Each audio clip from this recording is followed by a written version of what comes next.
Everyone, Team on the line. Today I want to talk about Mountain Blade Bannerlord from the standpoint of a veteran.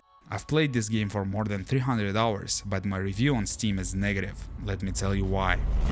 I've been playing this game on and off long before its official release. I still play it from time to time.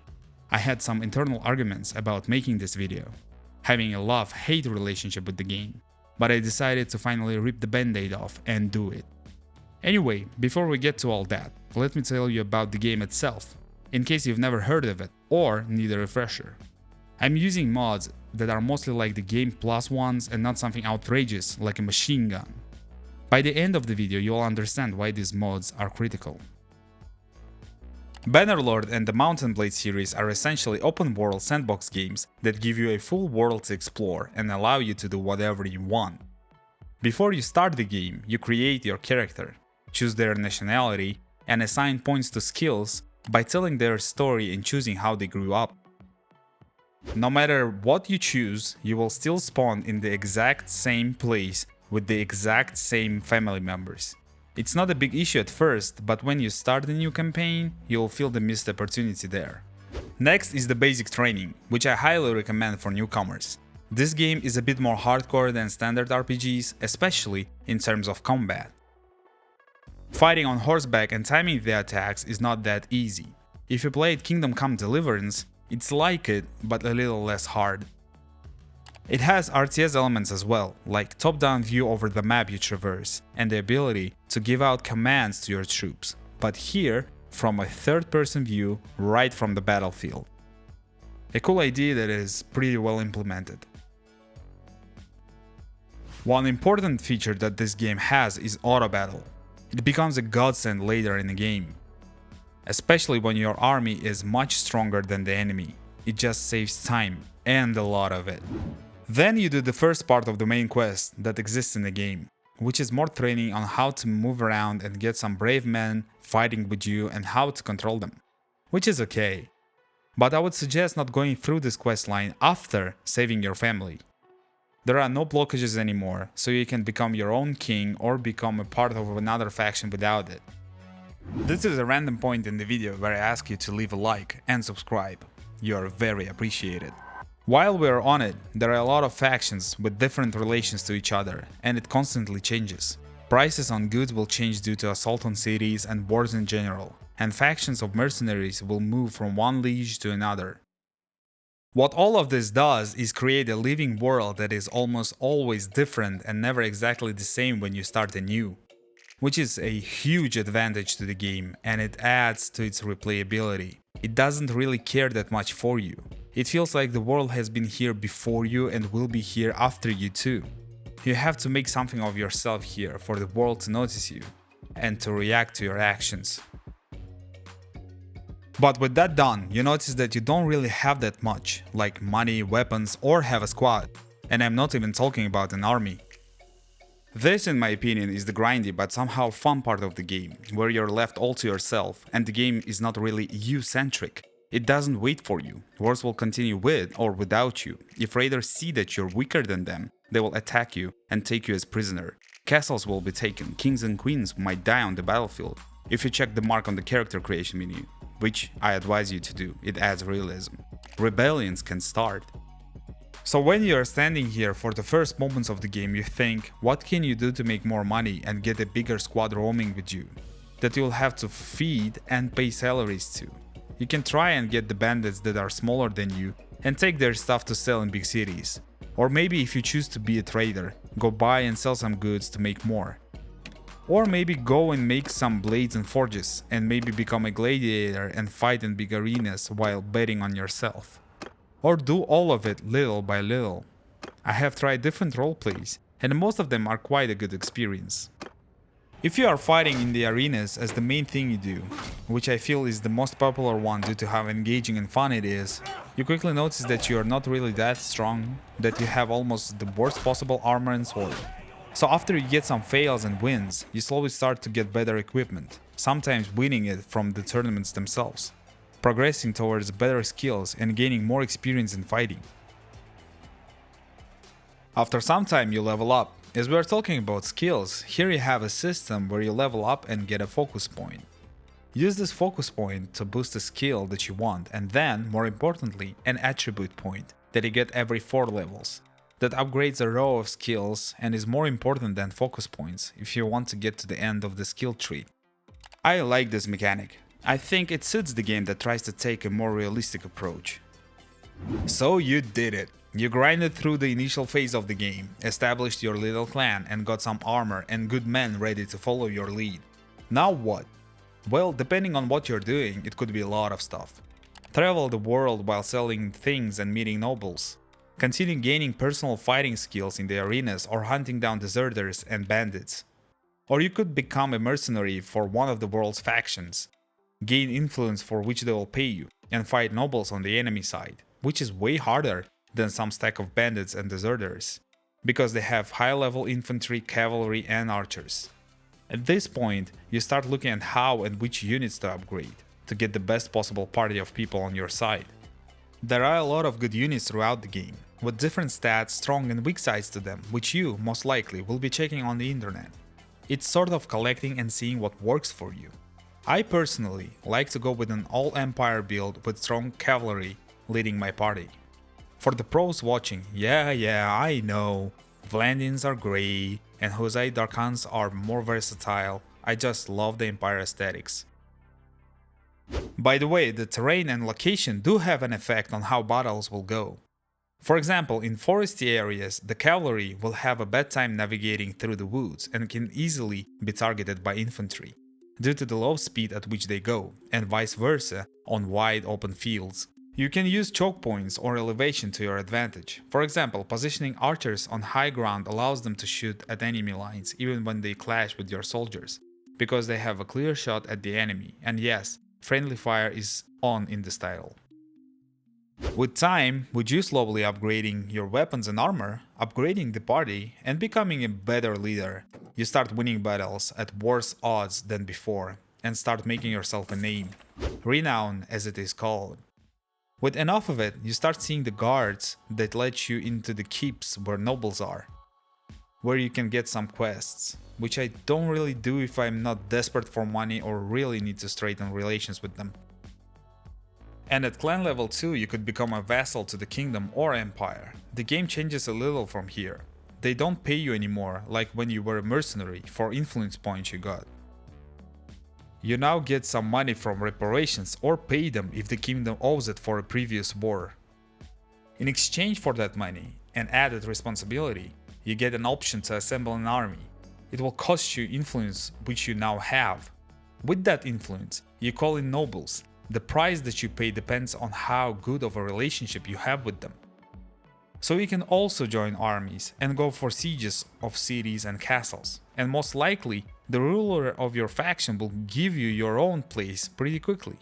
This place will generate taxes for you to collect. Depending on how prosperous the city or castle is, it might be a money pit or a good source of income. But most of the time, it's a money pit for sure. I always try to upgrade whatever is possible and get a good garrison for my fief, so that when eventually the other army comes, it gives me time to get to it, to defend my hard-earned city or castle. So most likely you will have to go and fight more with other nobles to get loot and sell it, to just survive until you get enough lands to feed your now small army, pay reparations and garrison. Slowly but surely your clan level will go up to level 4, and at this point you can start your own kingdom. For that, you have to conquer yourself a fief to reside in, and through a chat with the governor you establish your own kingdom and become a ruler. As for how to assign governors and create other parties, this game has a companion system, where you can find people with the right skills that you need in taverns and cities. They're essentially like you and nobles, having their own skill trees which you can manually upgrade as time goes on. They can help you set up sieges, heal faster, lead other parties, become a leader of your caravan, and become a governor of your city or castle. You can also have your family members such as your brothers and sister and train them for the purposes you want. They're companions too, but don't take the limited slots companions use.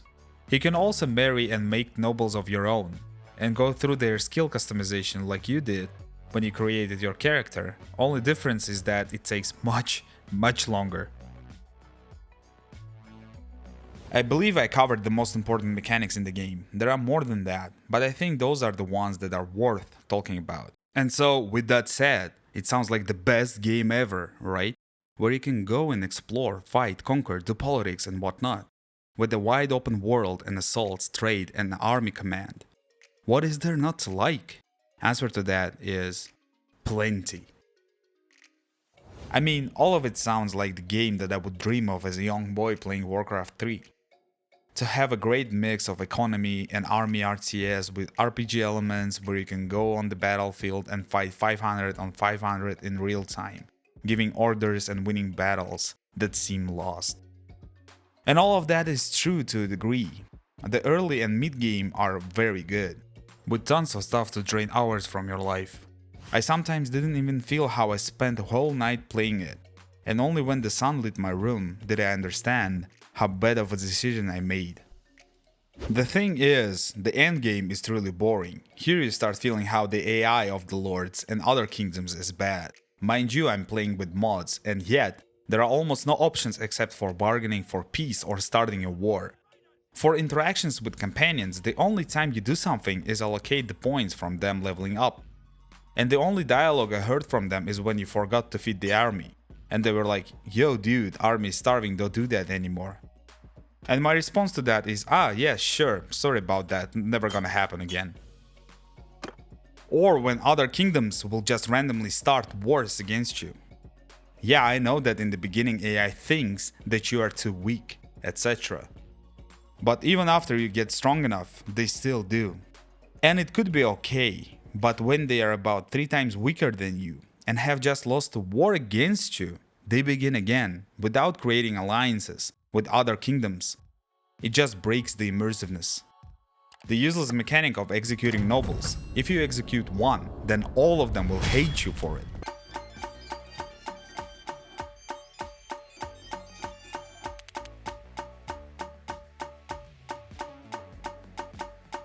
Or to get nobles of the other faction to join you is essentially to do quests for them or release them when you encounter them on the battlefield. And that's pretty much it. It means that you can recruit anyone who isn't a leader of a faction or someone that just hates you too much. There is a trait mechanic, but I honestly didn't see it really work. It only affects the probability of persuasion success by a couple percentage points, and that's it. The mechanic of upgrading cities and castles is underdeveloped. I mean, it's just putting money into it and waiting for quite some time, which is fine, and then it's done, congrats. No other management. Some of you might say, yeah, but there is loyalty, prosperity, food and other stuff. I mean, you just enact like 3 policies and get a good governor, and you won't remember that city until it's besieged. There are no really important goods that are specific to some city or region, which you could use to leverage your position while negotiating with other kingdoms. You can't upgrade villages to make them produce more or get a defending party that clears out raiders and bandits in rich cities. You can with the mod, but it's junky at this point and not easy to control, and also costs a lot. Wouldn't it be great to upgrade the villages, see how they change, to give factions in different parts of the world their own specialities in some important good or produce, which you need for, I don't know, the satisfaction of your people, or for your army to function well?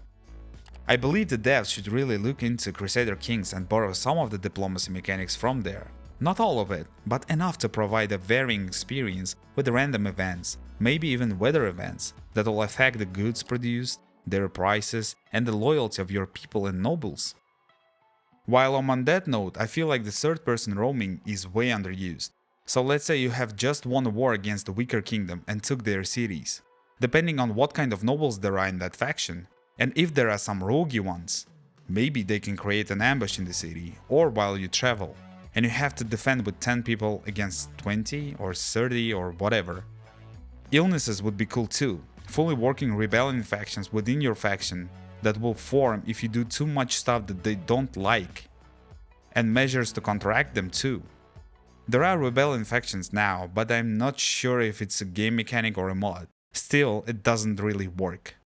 Or being able to have hooks on other kings and queens, a better royal court with more options would be great. And the last one is just a wish, but I think it would be cool to just walk around the war camp and inspect your troops. But that's a minor detail. I mean, there is already a mechanic to sally out to break siege engines of the besieging party, which means I am not requesting something impossible. Add more of that to the game to make it a bit more varied. I know devs can do that. And then we can talk about this game being the best of RTS and RPG worlds. And I would change my Steam review in a heartbeat. Because as it stands right now, it's great to develop your character, get a decent army, and siege a couple of cities, but after that, it drops significantly in engagement. And after a bit more play, it's straight out boring because you're so much stronger than your opponents. I mean, come on, it's been over a year since the last somewhat impactful update to the game. I know you added some weather effects and some other random small things, but we were good before them too. You say that you listen to your players, but you don't. We didn't ask for those things, and the only thing you're giving us is player tales and no roadmap to addressing what the community is asking about. Like revamped diplomacy, that's a good place to start. It feels like you just dumped the game to the modding community to do whatever with it, which is not a good sign. At this point, I would honestly buy a DLC or a couple that addresses those endgame issues, even though by all means, they should have been in the release version of the game more than a year ago. Now I want to talk about modders and great mods they make for this game. I have the following mods installed, just pause the video here. I firmly believe that without those mods, even the mid-game wouldn't be bearable. Sending Messenger to talk with nobles is such a relief after playing vanilla, because tracking them down is an annoying task. Diplomacy mod adds more diplomatic options with other kingdoms, and now they are a bit more predictable and choose their wars a bit more cautiously. There are a lot of other improvements with other modes, which you can read up on. Believe me, they are critical. Tale Worlds, you really have everything built to make this game one of the best ones ever. A dream of many gamers, just please finish it. Don't start another project and leave this one, please, please, please. I still have hope in you guys, you did a good job with bugs, now it's time to polish this gem and put it on the crown. Do it for the gaming community. And for the people watching this and considering buying the game, if you are looking for massive battles and sieges and an interesting way to spend 30 to 40 hours on a campaign that you don't really have any intent to finish, then go on, pull the trigger. Be warned, it's not a full experience as of June 2024. And if you are watching this later on and all of this is addressed, then the future is better than we thought. That's it for today. Thanks for watching. Don't forget to like and subscribe. Bye bye.